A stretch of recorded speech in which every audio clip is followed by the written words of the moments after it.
comments, but I am curious if the other board member who was present in the room wanted to give any context about what occurred. Thank you. I'm really troubled that no one has reached out to me. This is the first I'm hearing of this. You have my cell phone numbers, you have my email, you certainly know how to get a hold of me. And I feel that as a duly elected member of this body, I deserve that.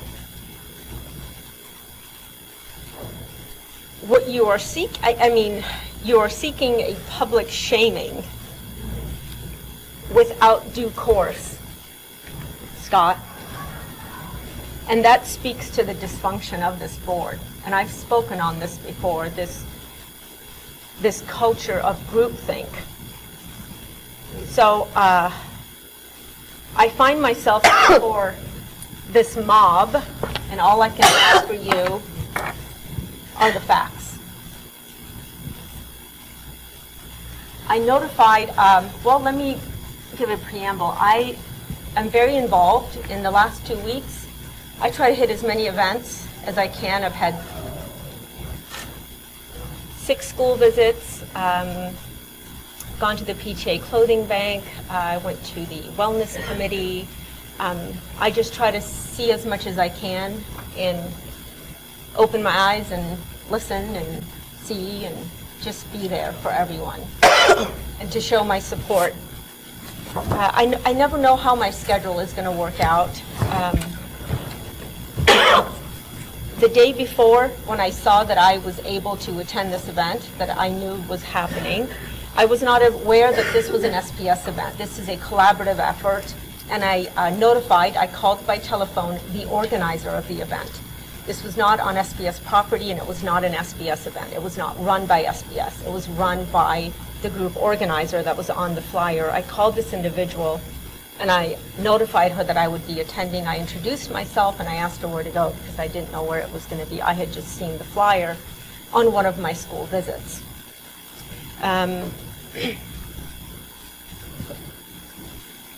So, just to recap, this is the Youth Empowerment Summit.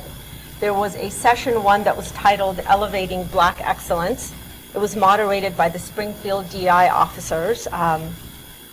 Afterwards, I peeked into session 2. These are breakout sessions and they were broken out by student grade level. So we had freshmen, sophomores, juniors, and seniors. I peeked into session 2, which was for the high school seniors, and it was titled Taking Care of Your Brain Health. And it was moderated by a Burrell Health employee.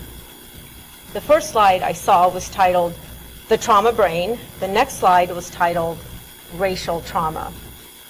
I then slipped through the back door to stand at the very back of the room. The moderator was asking the students to close their eyes and raise their hands if they felt that at some point they had experienced the sort of trauma that she had just described. Approximately 10 students, or about, give or take, 20-25% of the students raised their hands. The moderator then asked them to put down their hands and open their eyes. She said, and I quote, "I want you all to know that every single person in this room raised their hand, because this is real." I raised my hand and I waited. Dr. Thomas-Tate asked if this could be experienced indirectly or by watching a video, and the moderator answered absolutely, and she then said a few words. The moderator then called on me by saying, "Yes." I replied, "Only about 10 people raised their hand." Those are the only 7 words I spoke after I was given permission to speak. The moderator replied, "Okay, thank you, I'll make note of that next time." She then followed with, "I'm glad you had your eyes open while everybody else had theirs closed." I left the room and texted the superintendent right away, but I never heard back. The following morning, I called the board president, who later texted me back to express that she would not have time to connect with me until Monday. Meanwhile, I responded to a call and subsequent text from Claudette Riley of the News Leader with allegations that I had interrupted a session on trauma to raise objections about what was being discussed. Since I had not spoken out of turn, and neither had I objected to the topic, I indicated that her information was incorrect and that I could not discuss it further without speaking with my superintendent. Thought I was following protocol. The board president's statement was issued without contacting me. The Newsleader article was subsequently published, including the heinous accusations levied on my character. Those are the facts. I didn't create that scene. That wasn't my scene. I didn't choose. I wasn't the one who lied to teenagers to protect an agenda. I merely pointed out the truth when it was my turn to speak and when I was given permission to speak. Because I felt that it is simply wrong to emotionally and psychologically manipulate and deprecate the students who didn't raise their hands at that moment. And I felt that it was especially egregious when it was being perpetrated under the guise of mental health. I will continue to speak the truth whenever it's necessary to protect children from whatever the hustlers are peddling.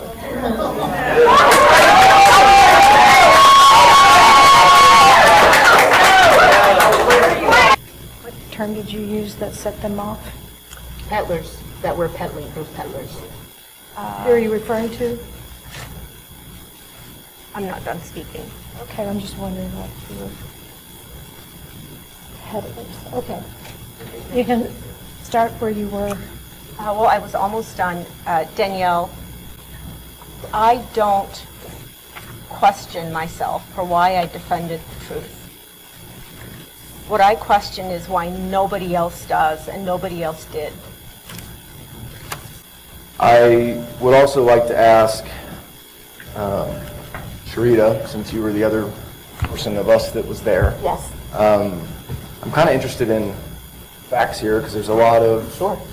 subjectivity on, you know, what's a disruption and who was offended or who space was violated or whatever. But as far as the facts are concerned, Maryam seemed to lay out just a factual basis of recounting these events. So do you disagree with anything that she said about how she described, I guess, the facts? Yes, I do. Can you point to any of I those? kind of did already, but I'll recount them again. I can say that the way that she expressed that she said there were 7 people or 10 people raised their hand, it was very aggressive towards the presenter in a challenging way. And that was what disrupted the students. It's like, well, what's going on here? Otherwise, the students would have not even gotten upset about it. But it was the way that it was said. It was the disruption of this moment of them being vulnerable. You know, this idea that we have this YES conference, and these are seniors. They've been to YES for the last 3 years. And so they've experienced this opportunity for them to create this space for them to be in a room with other people who look like them and to express themselves. And then it being challenged by someone from the back in this very aggressive kind of way.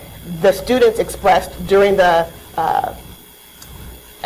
second time that we met with them, because they were still talking about it, that for some of them, it wasn't what was said.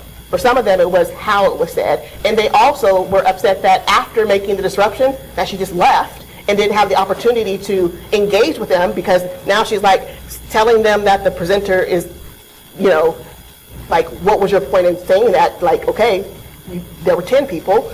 The students were upset that she left, didn't come back and to apologize from disrupting, because again, she left in 15, 20 minutes. The students are just talking. It's hard to get students back on track once they get off track. And so they were upset that she left, and they were upset by the way that she did that. Thank you. I would like to echo what Steve said. I do think that there's something, to me, the most important thing we're talking about here is that seems to be overlooked is, was there someone lying to our students? And I certainly don't condone that.